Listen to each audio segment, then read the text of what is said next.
जय ओम विष्णुपाद परमहंस परिव्रजकाचार्य स्तोत्र Shrimati divine grace भक्ति सिद्धांत सरस्वती ठाकुर श्री प्रभुपाद की जय ओम विष्णुपाद परमहंस परिव्रजकाचार्य स्तोत्र श्रीमती डिवाइन ग्रेस भक्ति वेदांत स्वामी श्री प्रभुपाद की रामाचार्य श्री हरिदास ठाकुर की प्रेम से कहो श्री कृष्ण चैतन्य प्रभु नित्यानंद श्री अद्वैता गदाधर श्रीवासादि गौर भक्त वृंद की श्री श्री राधा कृष्ण गोपीनाथ श्याम कुंड राधा कुंड गिरि गोवर्धन की मथुरा वृंदावन धाम की मायापुर नवद्वीप धाम की पुरुषोत्तम क्षेत्र जगन्नाथपुरी धाम की गंगा देवी की यमुना देवी की भक्ति देवी की तुलसी देवी की वृंदा देवी की कलयुग पावन हरिनाम संकीर्तन की हर मृदंग की all glories to assembled devotees, all glories to assembled devotees, all glories to assembled devotees, all glories, all glories, all glories to Shri Shri Guru Gauranga.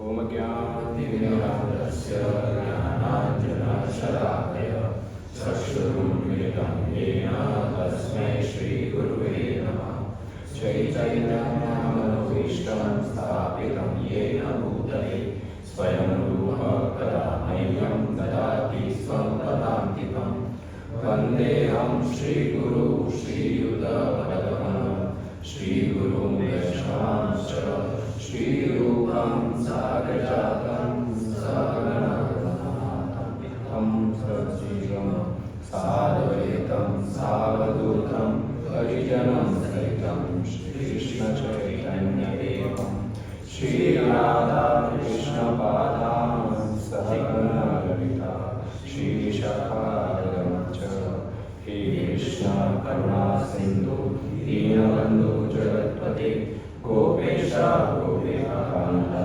Radha Namostute Tapta Kanchana Gaurami Radhe Vrindavaneshwari Vrishabhanusute Devi Pranamami Haripriye Namah Vishnupadaya Krishna Prishtaya Bhutale Srimate Bhaktivedanta Swami Namine Namaste Saraswate Deve Gauravani Pracharine Nirvishesha Shunyavadi Pashattadeshatayine Vanchakalpatarubhisha Kripa Sindhu Revacha Patitanam Pavanebhyo Vaishnavebhyo Namo Namah Jai Shri Krishna Chaitanya Prabhu Nityananda Shri Advaita Gadadhara Srivasadi Gaur Bhaktavrinda Hare Krishna Krishna Krishna Hare Hare Hare Rama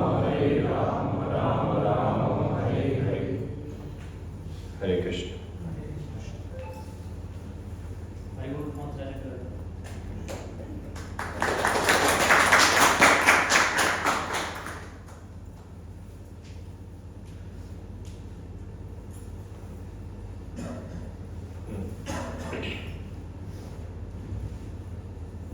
तो महाभारत में कुरुक्षेत्र में पांडवों की सेना और कौरवों की सेना जमा हो गई थी। अब डिस्कशन चालू है। ये युद्ध शुरू होने के एक दिन पहले यानी रात का समय है। आज रात है, कल सुबह युद्ध शुरू होने वाला है, तो रात का समय है। डिस्कशन चालू है, दोनों टीमों में अपने अपने सब प्लानिंग चालू है। और दुर्योधन पूछ रहे हैं भीष्म पितामह को सब अपने योद्धाओं के बारे में बताइए, कौन रति है, कौन महारथी है, कौन अतिरथी है, सामने वाले टीम के बारे में भी बताइए। ऐसा डिस्कशन चालू था। तो भीष्म पितामह ने सब बता दिया कौन क्या है, और बता दिया कर्ण क्या है। कर्ण को बताया था तो कुछ भी नहीं है, तो रति का भी आधा है। और ऐसा वहाँ पर बातचीत चल रहा था। और सामने वाली टीम के बारे में बात आई तो उसके बारे में भी भीष्म पिता ने बताया कि मेरा मृत्यु तो शिखंडी के हाथों ही होना है, दैट इज फॉर श्योर, वो ही डेस्टिनी में लिखा हुआ है। कोई मुझे नहीं मार सकता, शिखंडी के हाथों मेरी मृत्यु होने वाली है, और मैं शिखंडी को मारूंगा भी नहीं। ये हमने स्टोरी लास्ट टाइम की थी। अब शिखंडी के बारे में जानते हैं। आइए, शिखंडी कौन है? बहुत ही इंटरेस्टिंग और एडवेंचर स्टोरी है। इसके ऊपर मूवी बननी चाहिए। इनफैक्ट लोग फालतू मूवी बनाते हैं, पर ऐसे काम की मूवी नहीं बनाते हैं। जैसे नरसिम्हा मूवी आई थी, सोचो वो नरसिम्हा मूवी मतलब एनिमेटेड था, वो ऐसा रियलिस्टिक भी नहीं था, कार्टून जिसे कहते हैं ऐसा था, पर वो भी कितना रोमांचक मूवी था। वो देखकर कितने लोगों की आंखों में अश्रु आ रहे हैं, कितने लोगों के अंदर भगवान के प्रति थोड़ा भक्ति भी ग्रो हुआ है। प्रहलाद कैसे भगवान से प्रेम करते थे, वो ऐसा विजुअल्स उन्होंने उस मूवी में देखा है और सबको बड़ा आनंद आया भगवान के बारे में ऐसा देखकर।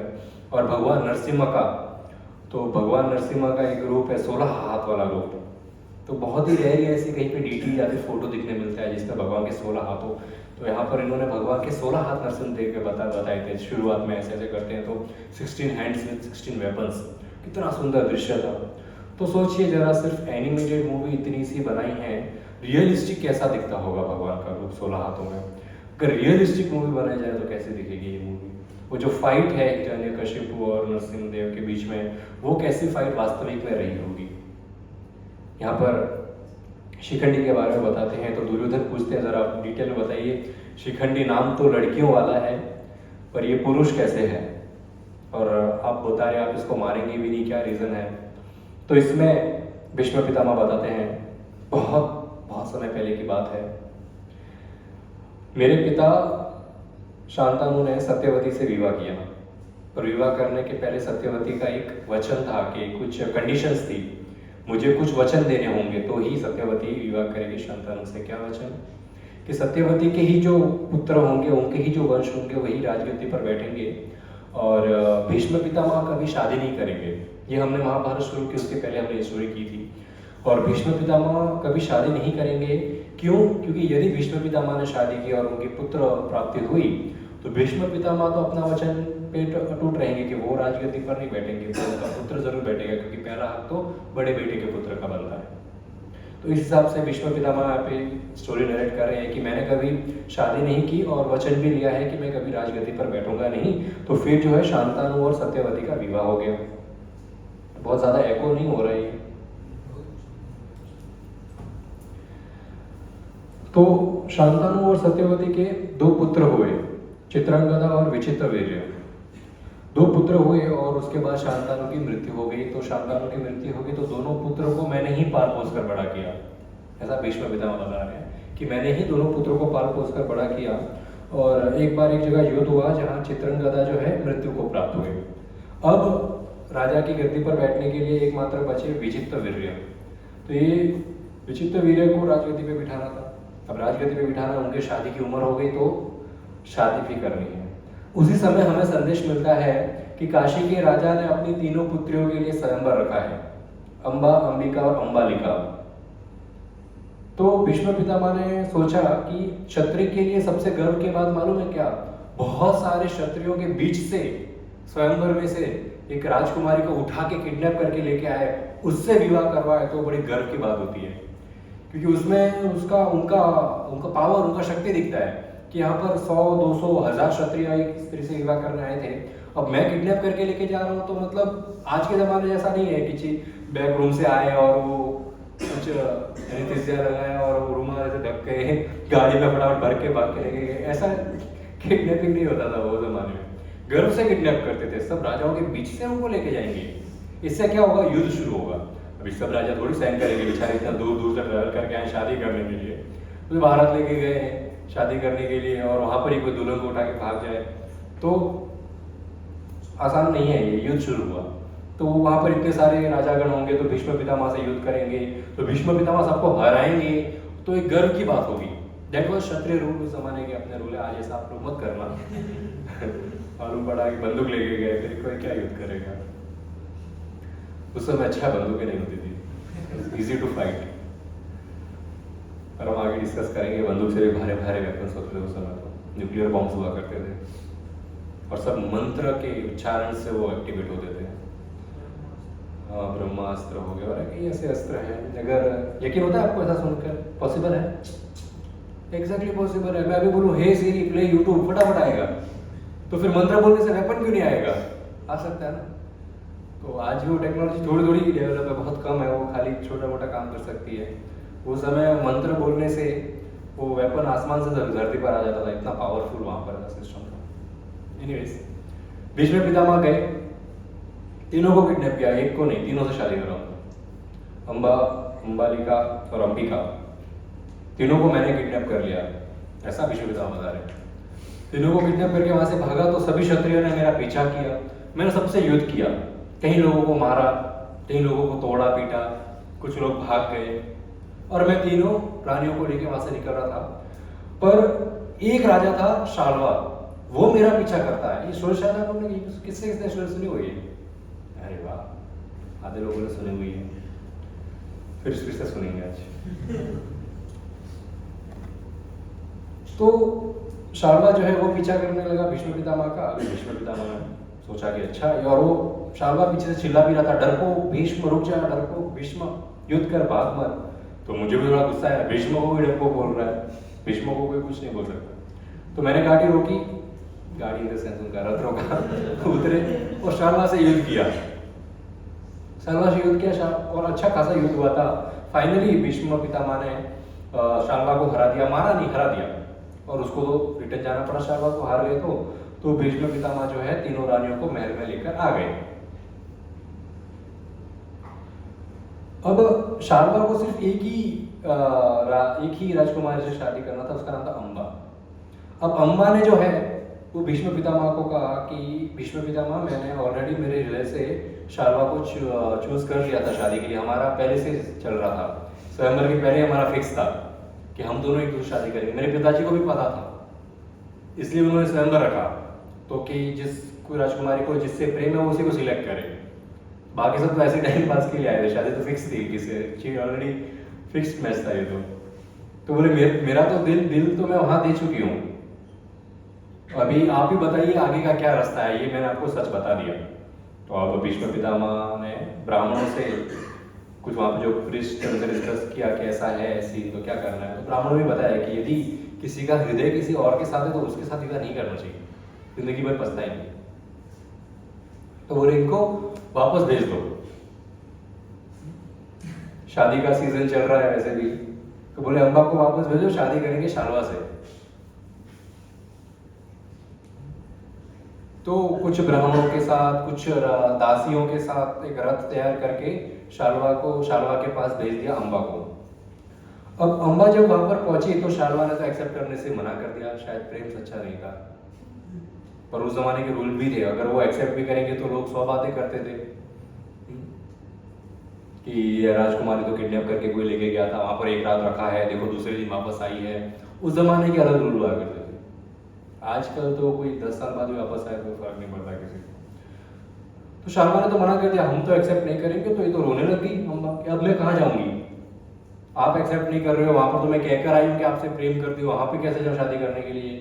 शाल्वा ने कहा कि आपको जो करना है करिए, बट हम तो आपको एक्सेप्ट नहीं करेंगे। तो वो रोती रोती वापस जो है भीष्म पितामह के पास गई। भीष्म पितामह ने कहा मैं भी एक्सेप्ट नहीं करूंगा। तो फिर अब उसके पास कुछ रीजन जगह नहीं है, पिता अभी वो रोते रोते जंगल में चली गई अम्बा, और वहां पर ऋषिगणों का आश्रम था, वहां पहुंच गई और ऋषियों से हेल्प मांगने लगी कि अभी आप ही कुछ सॉल्यूशन ढूंढिए, और ये सब मेरे दुख, अब इतना दुख है मेरे जीवन में। तो ऋषियों ने समझाया कि आप अपने पिता के पास चली जाइए, पिता के घर वापस चली जाइए, ही विल डू समथिंग। तो बोले पिता के पास कैसे जाऊं, बड़ा ये तो दुख, मतलब सैड मतलब एकदम अपमानजनक बात हो गया कि कहीं भाग के कोई किडनैप लेके गया, वहां से दूसरे राजा के पास गई, उसने भी एक्सेप्ट नहीं किया, जो लेके गया उसने भी एक्सेप्ट नहीं किया, और वापस पिता के घर आई है, अब कोई और राजा भी शादी क्यों करेगा। तो ये तो बड़ा अपमानजनक बात हो गया, मैं पिता के घर तो नहीं जाऊंगी, बस मेरे को तो एक ही बदला लेना है भीष्म पितामह से। क्या मैं यहीं पर हूँ और यहीं तपस्या करूं बदला लेने के लिए? तो बोले अभी कुछ चारा नहीं है, कोई अबला नारी आई है बेचारी, तो उन्होंने रखा। और अगले दिन वहां पर एक ऋषि आए, उनका नाम था होत्रवन। अभी होत्रवन जो है ये ऋषि थे और अम्बा के नाना जी भी थे, जो अभी ऋषिमय जीवन, अपना ऋषि वाला जीवन जी रहे थे। अभी नाना जी थे, पर उनका दिल पिघल गया जब अम्बा को अपनी पुत्री को इस अवस्था में देखा, ये इतनी रो रही है, इतनी फंस गई है। तो उन्होंने कहा कि बताओ मैं आपकी क्या सहायता करूं। तो अम्बा ने अपने नाना जी को सारा जो दृष्टांत था वो पूरा डिटेल में बता दिया कि ऐसा ऐसा हुआ है, अब आप बताइए क्या करें। तो होत्रवन ऋषि ने कहा कि परशुराम मेरे बहुत अच्छे मित्र हैं, आप परशुराम के पास से सहायता मांगिए। और भीष्म पितामह परशुराम के स्टूडेंट रह चुके, तो वो अगर कुछ कहेंगे तो या तो विवाह करवाएंगे, आपको बदला लेना तो बदला भी दिलवा देंगे, कुछ ना कुछ तो अरेंजमेंट हो ही जाएगा। और अगले दिन परशुराम वहां आ गए, तो परशुराम की बहुत अच्छे से अम्बा ने सेवा की और फिर होत्रवन मुनि ने जो है परशुराम से कहा कि ये मेरी पुत्री की पुत्री है और ये इसके जीवन में प्रॉब्लम है, अभी आप इसकी सहायता करिए। अम्बा को बुलाया गया, अम्बा को पूछा परशुराम ने, बताइए मैं आपकी क्या सहायता करूँ, आपको किससे विवाह करना है बताइए, मैं उससे विवाह करूँगा। आप शाल्वा कहेंगे तो मैं शाल्वा से विवाह कराऊंगा, आप भीष्म पितामह कहेंगे तो मैं भीष्म पितामह से विवाह कराऊंगा, आप विचित्र वीर्य से कहेंगे तो मैं विचित्र वीर्य से विवाह कराऊंगा। अम्बा कहती मुझे तीनों से विवाह नहीं करना है। तो बोले आपको क्या करना है?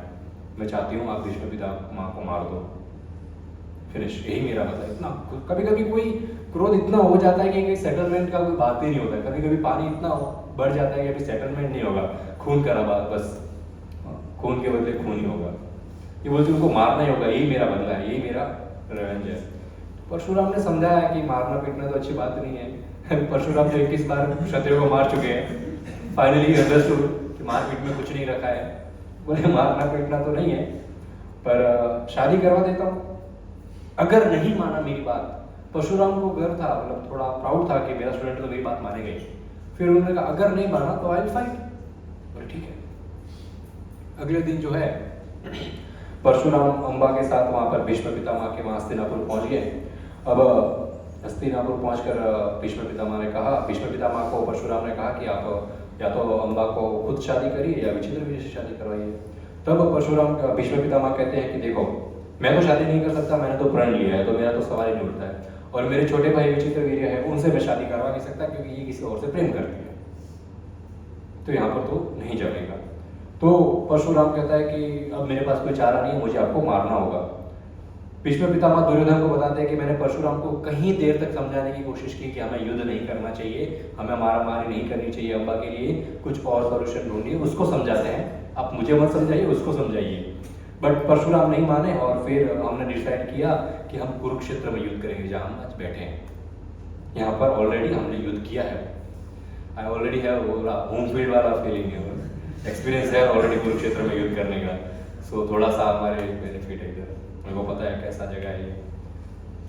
तो फिर मैंने और परशुराम ने डिसाइड किया कि हम जो है कुरुक्षेत्र में जाकर युद्ध करेंगे। और भीष्म पितामह ने फिर परशुराम को कहा, परशुराम तैयार है जी मरने के लिए, अभी आप मेरे गुरु हैं, मैं आपको मारना नहीं चाहता हूँ, पर कोई छारा बच्चा नहीं है, मुझे तो कोई मार सकता नहीं है। अब आप कुरुक्षेत्र चलिए और मेरे हाथों मरिए, आपको ऊंची गति प्राप्त होगी। परशुराम को बताया, परशुराम खुश होने लगे, बोले चलिए आपको भी मैं वहीं मारूंगा, आपको भी ऊंची गति दिलाऊंगा, दोनों चलते हैं। परशुराम कहते हैं देखो वहाँ कुरुक्षेत्र के बाजू से ना गंगा नदी भी बहती है, आपकी मदर भी वहीं होंगी, वो भी देखेगी कैसे उनके बेटे को मैं मार रहा हूँ। मैं चाहता नहीं हूँ वो देखे, पर कोई ऑप्शन नहीं है, वो गंगा नदी वहीं कुरुक्षेत्र से ही बहती है, तो वो तो देखेगी ही। उनको बड़ा दुख होगा अपने पुत्र को मरते हुए देखकर, बट आपने कोई सॉल्यूशन, कोई रास्ता छोड़ा नहीं है मेरे। कुरुक्षेत्र चले गए। परशुराम तो पहले निकल गए कि मैं जाता हूँ, तैयारी करता हूँ, आप आ जाना पीछे से। भीष्म पितामह पीछे से निकले कुरुक्षेत्र। अब कुरुक्षेत्र पहुंचे जैसे ही भीष्म पितामह सामने जो है परशुराम खड़े युद्ध के लिए। अभी सिर्फ परशुराम नहीं है वहां पर, सिर्फ भीष्म पितामह नहीं है, वहां पर अम्बा भी है, वहां पर गंगा माता भी है। भीष्म पितामह के साथ कुरु डायनेस्टी के बहुत सारे योद्धा हैं। ये सब युद्ध करने नहीं आए, ये सब खाली मैच देखने आए। युद्ध तो खाली 2 लोग ही करेंगे, ऑडियंस तो थोड़ा जोश गया। तो भीष्म पितामह के साथ बहुत सारे कौरवों की सेना थी, सब युद्ध करने के इरादे से नहीं, खाली देखने के इरादे से आई थी। और ये परशुराम जी है, ये ब्राह्मण है, तो इनके पीछे बहुत सारे हजारों की संख्या में ऋषि मुनि गण आए थे देखने के लिए। और आसमान में इंद्र के सहित अनेकों अनेक देवता, दानव, यक्ष इत्यादि सब युद्ध देखने आए थे। मतलब ये इतना डेंजर युद्ध था, कोई परशुराम को भी नहीं मार सकता, कोई भीष्म पितामह को भी नहीं मार सकता। कि भीष्म पितामह के पास तो आशीर्वाद था इच्छा मृत्यु का, परशुराम तो साक्षात भगवान है, उनको तो कोई मारने वाला भी तो जन्मा ही नहीं है। भीष्म पितामह को भी यही इन्होंने युद्ध करना सिखाया है, 21 बार इन्होंने क्षत्रियों को मार चुके हैं। तो मतलब इम्पॉसिबल था दोनों में से किसी के लिए भी मरना। जब दोनों के लिए इम्पॉसिबल है मरना, तो उनकी फाइट कैसे होगी? इतना सारा ऑडियंस वहां पर है। तो गंगा माता देख रही है ये सब क्या चल रहा है इधर मेरे घर में। तो गंगा माता जाती है मेरे भीष्म पितामह के पास के, बेटा मत करो युद्ध, क्या रखा है युद्ध में, मतलब कुछ नहीं होने वाला युद्ध में। अब भीष्म पितामह कहते देखो मैं माता, मैं अभी कुरुक्षेत्र के रण में खड़ा हूँ, अभी यहाँ से लौटूंगा तो बड़ा बदनामी होगा, तो मैं तो यहाँ से नहीं जा सकता। तो वो परशुराम के पास जाती है, ऋषि को हाथ जोड़ती है, बोलती है आप ब्राह्मण हैं, आप इसके गुरु हैं, आप समझिए कि युद्ध नहीं करना चाहिए। परशुराम कहते हैं कि मैं तो वचन दिया अम्बा को, यहाँ तो युद्ध होके ही रहेगा, मैं अभी स्त्री को दिया वचन तोड़ नहीं सकता। तो गंगा ठीक है, वो ऑप्शन नहीं है, वो तो वापस अपनी नदी में चली जाती है। अब युद्ध के कुछ नियम होते हैं। भीष्म पितामह तो सोने का कवच है, सोने का रथ है, श्वेत वर्ण घोड़े हैं, यहाँ पर रथ के ऊपर झंडा है सफेद कलर का, बाण है इतने सारे उनके पास, अस्त्र शस्त्र है, और सामने परशुराम खाली गुलाटी लेके खड़े जमीन के ऊपर, चप्पल भी नहीं। तो भीष्म पितामह बोलते हैं कि परशुराम ऐसे में आपके ऊपर हमला नहीं कर सकता, आपके पास कुछ है ही नहीं, आपका रथ होना चाहिए, घोड़े होने चाहिए और कवच होना चाहिए। तब परशुराम कहते हैं ये पृथ्वी ही मेरा रथ है, चारों वेद मेरे चार घोड़े हैं, और ये वेदों का ज्ञान ही मेरा रक्षा कवच है, और इसी के ऊपर मैं युद्ध करूँ। और उन्होंने जैसा ही ऐसा कहा, पृथ्वी के अंदर से एक रथ नहीं, पूरी की पूरी सिटी रथ के रूप में बाहर आ गई, जिसके ऊपर परशुराम खड़े, और वो वेद वास्तव आगे घोड़ा बनकर और उस सिटी को हाई खींच रहे हैं, और उनके ऊपर कवच भी आ गया ज्ञान का। अब बोलो युद्ध करो। भीष्म पिता बोलते अब मैं लायक नहीं युद्ध करने के लिए। अब आपका प्रेरणा भारी हो गया, अब क्या करें। भीष्म पिता रथ से उतरते हैं, परशुराम के ऊपर जाकर दंडवत करते हैं, गुरुदेव आशीर्वाद दीजिए मैं जीतूं। तो फंसा दिया है मैंने, तो अगर आशीर्वाद दे जीतूं मतलब मैं तो मरूंगा, ये जीतेगा। बट गुरु है वो भी, बोलते नहीं बेटा समझ गया मैं तो क्यों आया, पर मैं आशीर्वाद दे दूंगा तेरे को जीतने का, क्योंकि मैं तेरे को मारना चाहता हूँ। ये आशीर्वाद है कि हम दोनों के बीच जो युद्ध हो वो धर्म और शास्त्रों के हिसाब से फेयर फाइट होगी। था विजयी भवन है, अच्छा युद्ध होगा, ठीक है। अब यहाँ से ये बाण फेंकना शुरू कर रहे हैं, यहाँ से परशुराम बाण फेंकना शुरू कर रहे हैं, दोनों एक दूसरे को धड़ाधड़ बड़ा भीषण युद्ध हुआ है, सब देख रहे हैं। और रात हो गई, जैसी रात हुई दोनों आए, गले मिले, एक दूसरे के गले को रात रखा है, टेंट में गए, दोनों ने खाना खाया, मस्त गप्पे मारे, सो गए। हाँ यही रणनीति होती है ना, थोड़ी है वो रात को थोड़ी दिवाली होती है इधर दिन में ही युद्ध होगा, फेयर फाइट, इसलिए तो बोलते हैं फेयर फाइट। रात को कोई युद्ध दिखता ही नहीं कौन किधर मार रहा है, मालूम बड़ा बाढ़ फेंका उनके हमारे ऊपर ही गिर रहा है, ऐसा भी होता है कुछ कंट्रीज में, बम फेंकते हैं उनके ऊपर ही, रात को मालूम ही नहीं पड़ रहा है कहाँ फेंक रहा है, तो ऐसा भी होता है, इसलिए दिन में फाइट होती है। अगला दिन हुआ, फिर से युद्ध शुरू किया, और इतना भीषण युद्ध हो रहे थे। कभी भीष्म पितामह बेहोश गिर रहे हैं तो रथ और उनका जो सारथी था वो भाग के बाहर लेके जाता, पानी डाल के उनको वापस उठाता, वो वापस आते थे, तो कभी परशुराम बेहोश हो जाते थे। इस प्रकार भीषण युद्ध हुआ, और 23 डेज तक ये युद्ध चला। 23 डेज, सिर्फ 2 लोग लड़ रहे, 23 डेज। और 23rd डे की जब सांझ होने वाली थी, उस समय ये आपने अंबा की स्टोरी तो सुनी हुई है, अंबालिका, तो ये भी सब सुना होगा आपने, ये पूरी स्टोरी सुनी? कितने लोगों ने सुनी हुई है युद्ध के बारे में? 2 लोगों ने। तो यहाँ पर ये युद्ध हुआ, और लास्ट में परशुराम ने ऐसे अस्त्र फेंके कि भीष्म पितामह मरने की एज पे आ गए, और पूरी तरह घायल है, पूरी तरह बेहोश है, अभी कुछ पावर नहीं बची है उन्हें युद्ध करने की। तो रथ उनको बाहर लेके जाता है वहां से। इतने में देखते हैं भीष्म पितामह 8 ब्राह्मण इनको जगा रहे हैं, और उनके जो, और परशुराम ने ये घोड़े मार दिए थे, परशुराम ने भीष्म पितामह के रथ के घोड़े मार दिए थे। जब वापस उठ के भीष्म पितामह साइड में देखते हैं तो घोड़े वापस जिंदा हो गए, गंगा मैया ने घोड़े जिंदा कर दिए, 8 ब्राह्मण आए हैं, इनको पूरी तरह से तंदुरुस्त कर दिया और वापस युद्ध करने भेजा। तो इस प्रकार भीषण युद्ध हुआ, और फिर से रात हो गई, 23rd रात हो गई। अब भीष्म पितामह अपने टेंट में सोए हैं, तो रात को वो 8 ब्राह्मण फिर से आते हैं। 8 ब्राह्मण आते हैं, कहते हैं कि देखो ये युद्ध ऐसे तो कभी खत्म नहीं होगा, जितने कि तुम लोग लड़ते रहोगे। तो वो उनको जो पर्शवप करके वेपन आता है वो दिया, ये वेपन लो, कल इसका पर्शवप, ये आप कल उच्चारण करना, इससे मारना मर जाएंगे, परशुराम मर जाएंगे, ये वेपन बहुत डेंजर है। और आप चिंता मत करो, हम 8 वसु है, जो इनके 8 पुत्र पहले गंगा ने बाद इधर, ये वही 8 ब्राह्मण है। बोलते आप सबके अंदर हमारा थोड़ा एक पावर डाला हुआ है। तो ये वेपन जो है पर्शवप, ये आप लेके जाओ, कल बड़े खुश हो गए, कल new fresh day, 24th day आया अभी। तो 24th डे में जो है युद्ध शुरू होगा। अब थोड़ी देर को बाण मारे, थोड़ा वार्म अप वगैरह किया, अब ओरिजिनल युद्ध की बारी आई। तो भीष्म पितामह ने जो है पर्शवप वेपन जो है, इसका मंत्र उच्चारण किया, वो आसमान से प्रकट हो गया। हर जगह हाहाकार मच गया, बोले अरे इतना भारी वेपन। तो आकाशवाणी हुई, देवता बोलने लगे Bhishma Pitamah don't use this weapon, don't use this weapon. Vishwamitra बोले और वो लगाया बाण। आकाशवाणी को इग्नोर कर दिया। जैसे ही बाण के लगाया, नारद मुनि को सामने आना पड़े, बोले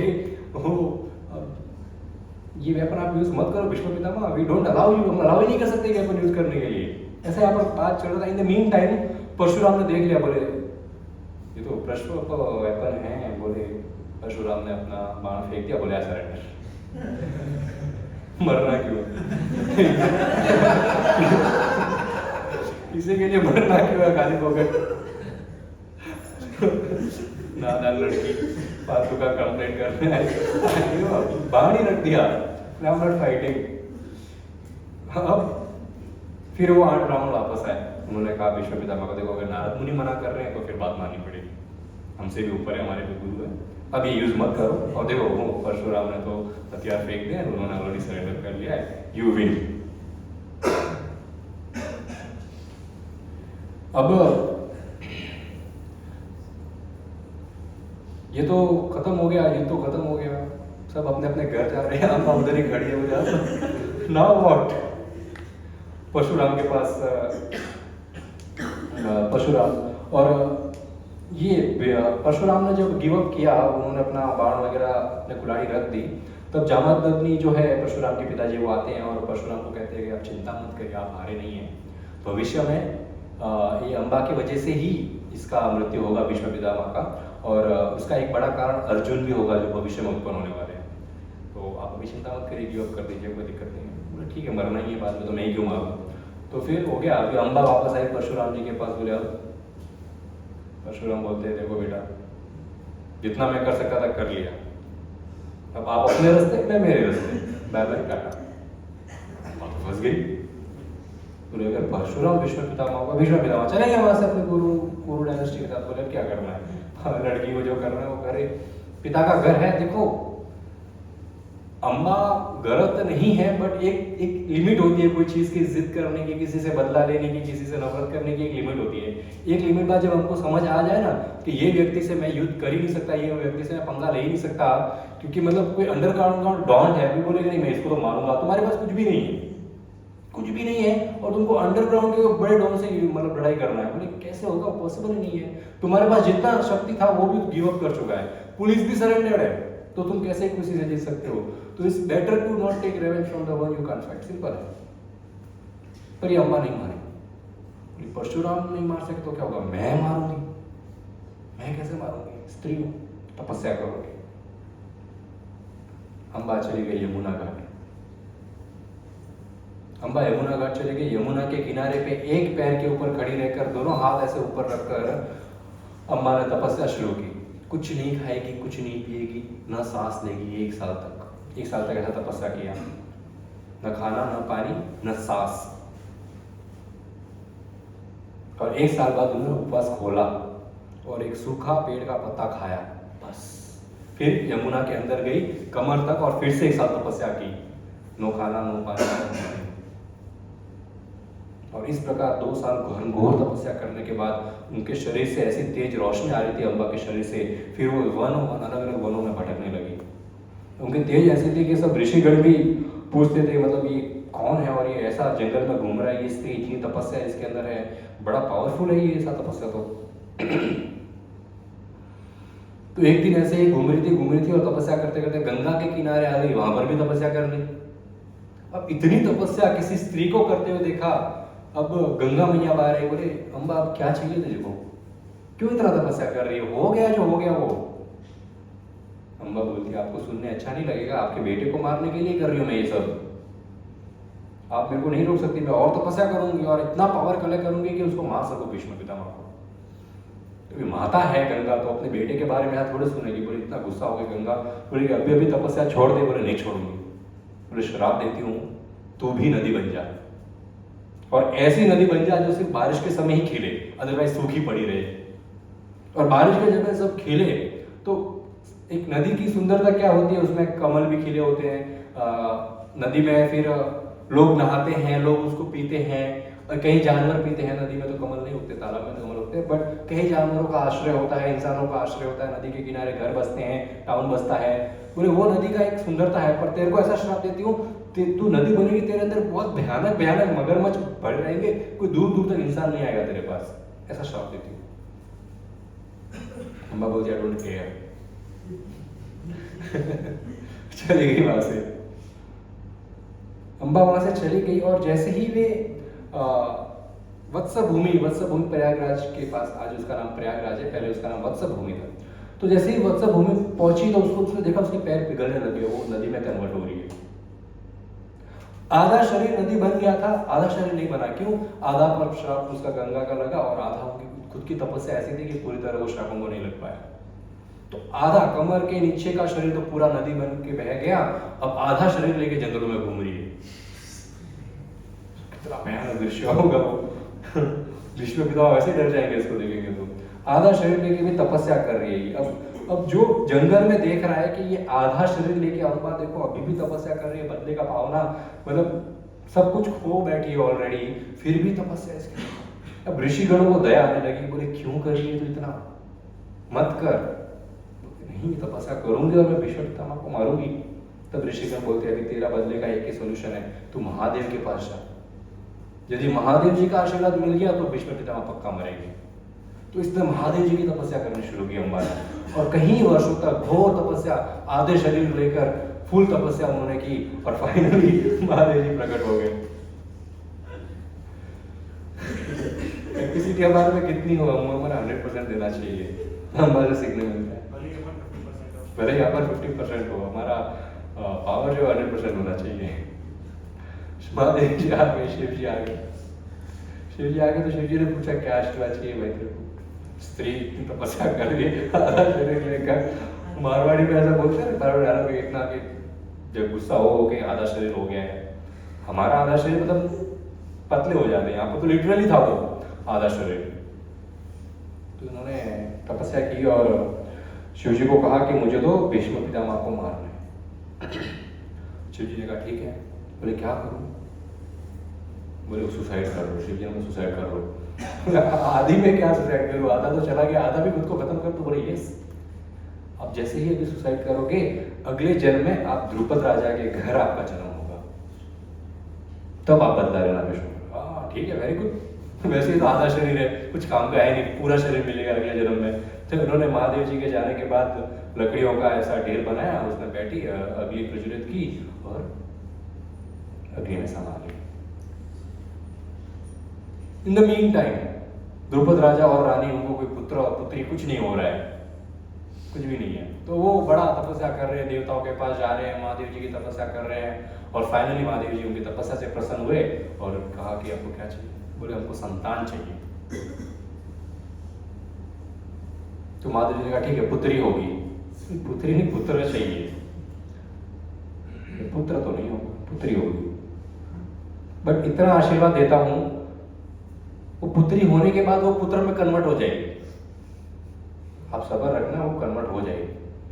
अब द्रुपद राजा थोड़ा हिचकिचा रहे, बोले पुत्री होगी फिर पुत्र में कन्वर्ट होगी। रानी बोलती चलेगा, आने दो, बाद में पुत्र में तो कन्वर्ट हो जाएगा, चलेगा, आने दो। और फाइनली फिर उनको जो है पुत्री का जन्म होता है, इसका नाम शिखंडी रखा जाता है। अब ये पुत्री है, ये कहीं पे किसी को बताते ही नहीं कि लड़की, सबको बोलते लड़का, क्योंकि अल्टीमेटली लड़का ही होने वाला है, तो सबको बोलते हैं लड़का ही है हमारा। सिर्फ बहुत ही क्लोज सर्वेंट थे ना, जो वहां पर बच्चे का ध्यान रखने के लिए, रानी का ध्यान रखने के लिए, खाली उनको ही पता था कि लड़की हुई है, बाकी पूरे राज्य को लगता था कि लड़का हुआ है।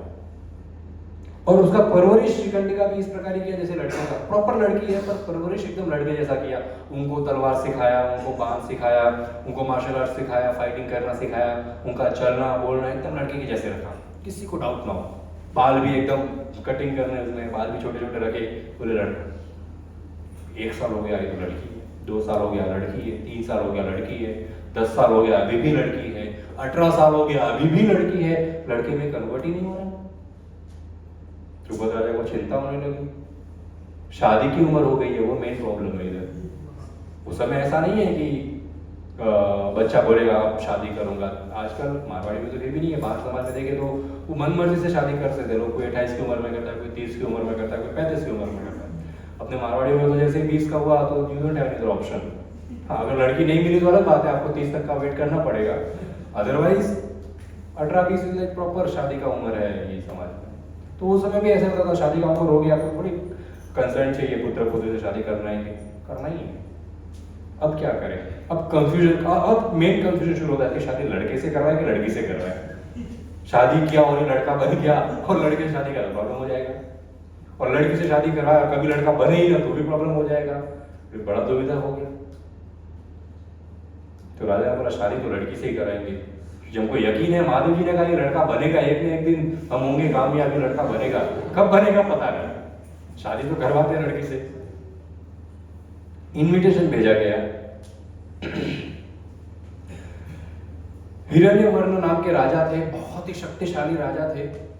उनकी पुत्री के यहाँ इनविटेशन भेजा। अब द्रुपद राजा भी कम नहीं है, हमने देख रहे हैं द्रुपद राजा की कैसी सेना है। द्रुपद राजा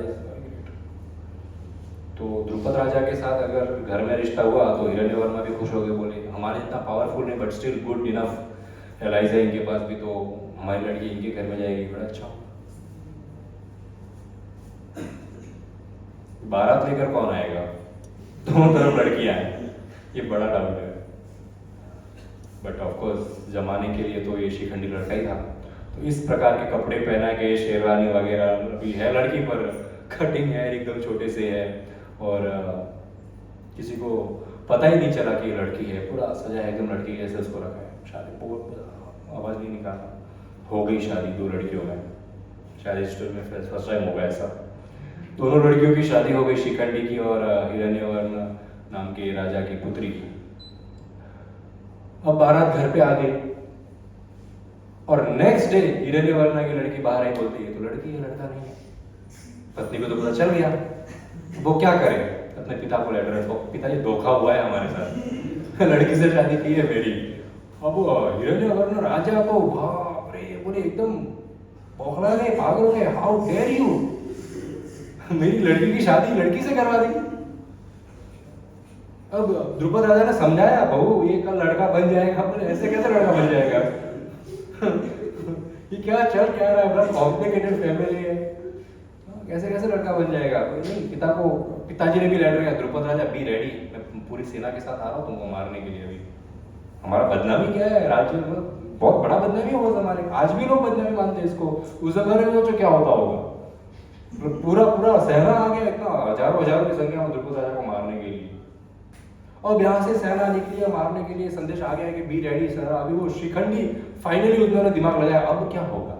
अब इसको सब याद है शिखंडी को, मैं अम्बा थी और यहाँ पर युद्ध करना था, विष्णु पिता को मारना था, शिव जी ने वरदान दिया था, पर बड़ा डिले हो गया वो वरदान में, अब क्या करेंगे। अब ये भाग गई शिखंडी अपने राज्य से, बोले मैं सुसाइड कर ना रहूंगी मैं, ना होगा कोई प्रॉब्लम। तो ये भाग के जंगल में आ गए और जंगल में एक एरिया था, यक्ष राजा का, एक यक्ष था, राजा नहीं था, यक्ष के ही, यक्ष राजा तो कुबेर है, उनके ही एक असिस्टेंट का एक राज्य था, बड़ा सुंदर, बड़ा ब्यूटीफुल महल, उसमें पूरा अच्छा सा प्राइवेट उनका बना हुआ था जंगल के अंदर। अब ये शिखंडी वहाँ पहुँच गए और बहुत रो रहे हैं, सुसाइड करना है। तो वहाँ पे जो यक्ष था उनका नाम था स्तुना। अब स्तुना यक्ष ने जब शिखंडी को मिले, बोले आप स्त्री जंगल में क्या कर रही है, रो क्यों रही है? तो शिखंडी ने जो है अपनी व्यथा पूरी सुनाई कि मैं अम्बा थी, ऐसा ऐसा हुआ था, अभी शिखंडी बन के आई हूँ पर अभी तक लड़का नहीं बना हूँ, क्या करोगे वो।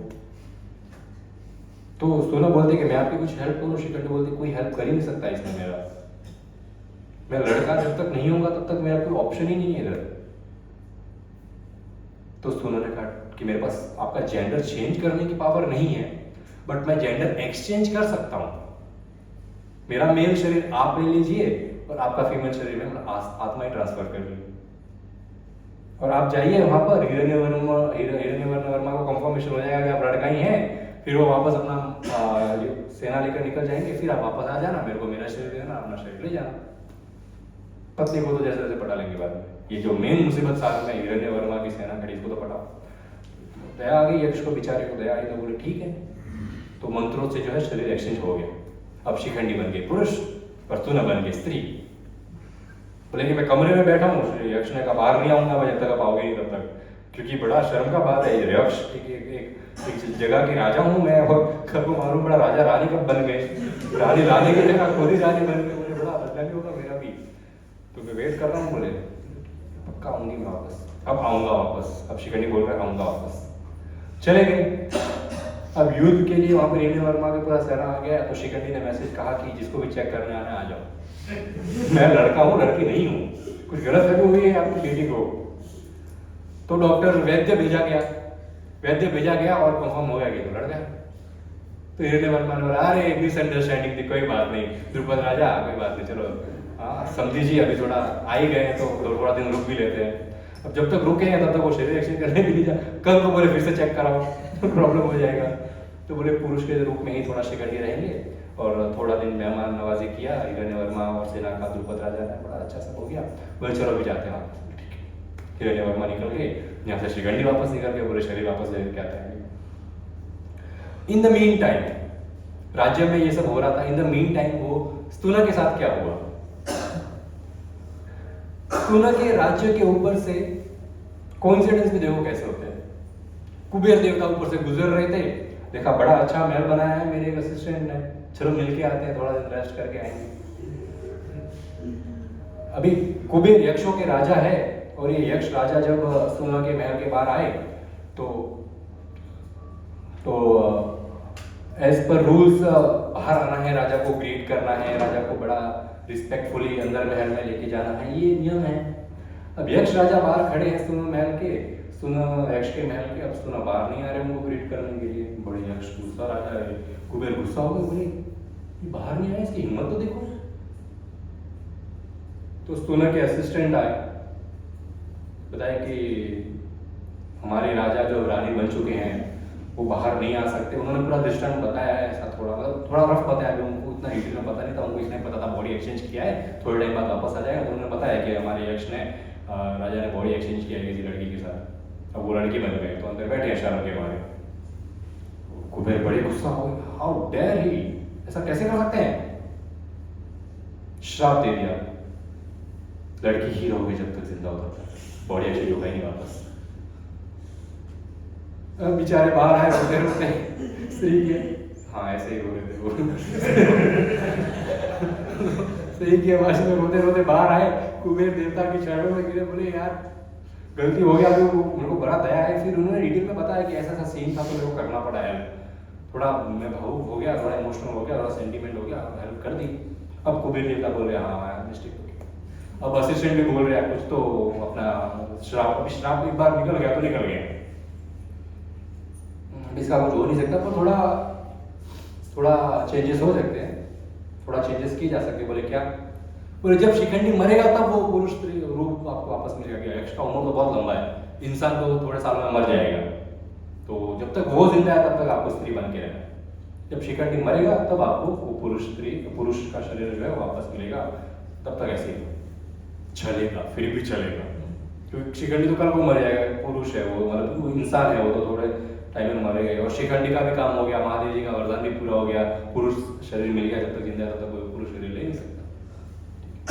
यक्ष वहां से चले गए, अब ये बैठे हैं यहाँ पर, शिखंडी वापस आए हैं, बोले आपका शरीर वापस ले लो। यक्ष बोलते हैं, स्तुना बोलते हैं अभी मैं शरीर वापस तो नहीं ले सकता, अब आपको ही रखना पड़ेगा। कभी यक्ष के सामने शिखंडी ने थोड़ा इमोशनल, बाप रे बहुत बुरा हुआ, आपको ऐसा श्राप मिला, और अंदर ही अंदर खुशी, बोले अच्छा हुआ मेरा परमानेंट पुरुष करना, कल को वापस सेना आ जाएगा हिरण्य वर्मा को लेके। बोले ठीक है डन। अब वो वापस अपने पिता के पास चले गए, और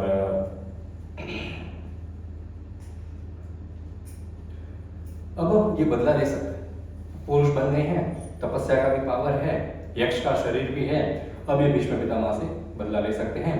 भीष्म पितामह दुर्योधन को कहते हैं this was the story of Shikhandi. अब वो सामने वाली टीम में खड़ा है, कल को देख लेना। अब भीष्म पितामह कहते हैं कि मेरे कुछ नियम है, मैं 3 तरीके के लोगों को नहीं मारता। कौन 3 तरीके के लोग? एक तो वो जो स्त्री है उनको मैं नहीं मार सकता, एक वो जो पुरुष बनने के पहले स्त्री थे, क्योंकि जन्म तो स्त्री के शरीर में हुआ था, तो मैं कैसे मारूं, ये तो स्त्री। तीसरे वो जो स्त्री जैसे हैं उनको भी मैं नहीं मारता। पूरे 3 कैटेगरी है, 3 कैटेगरी के लोगों को मैं नहीं मारूंगा, तो शिखंडी को मैं मारूंगी नहीं। वो आके मेरे को मारेगा तो मैं देखूंगा। मैं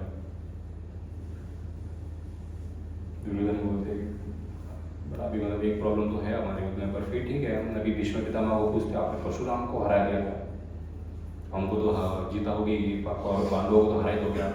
अभी दुर्योधन अभी तो युद्ध शुरू भी नहीं हुआ है। भीष्म पितामह को पूछते वैसे युद्ध खत्म कब होगा? शुरू तो हम देखा बोले टेंटेटिव कुछ डेट कुछ मालूम पड़े कब वापस जाएंगे। तो भीष्म पितामह बोलते हैं कि देखो एक दिन में मैं 10,000 पैदल सैनिक और 1,000 रथ वाले सैनिकों को रथ को मैं खत्म कर दूंगा। इस हिसाब से 1 महीना लगेगा एक युद्ध खत्म होने में। बोले 1 महीना ठीक है। फिर दुर्योधन पूछते द्रोणाचार्य को आपको कितना समय लगेगा, आपको क्या लगता है कितना समय लगेगा युद्ध खत्म होने में? तो द्रोणाचार्य बोलते हैं हाँ मैं भी युद्ध करूंगा, सब युद्ध करेंगे तो 1 महीना तो लगेगा। कृपाचार्य को पूछते, कृपाचार्य कहते देखो मैं तो बुढ़ा हूँ, ज़्यादा शक्ति है नहीं मेरे पास, मेरे हिसाब से मेरी स्पीड के हिसाब से तो 2 महीना लगेगा। अश्वत्थामा आता है, दुर्योधन चिंता मत करो मैं 10 दिन में युद्ध खत्म करूंगा। वेरी गुड, 10 दिन में। कर्ण आता है महीना 2 महीना 10 दिन। दुर्योधन मेरे को जाने दो, मैं 5 दिन में सबको मार के आ जाऊंगा। भीष्म पितामह बोलते कर्ण बातें सस्ती होती और फ्री की होती, करो फेंको जितनी लंबी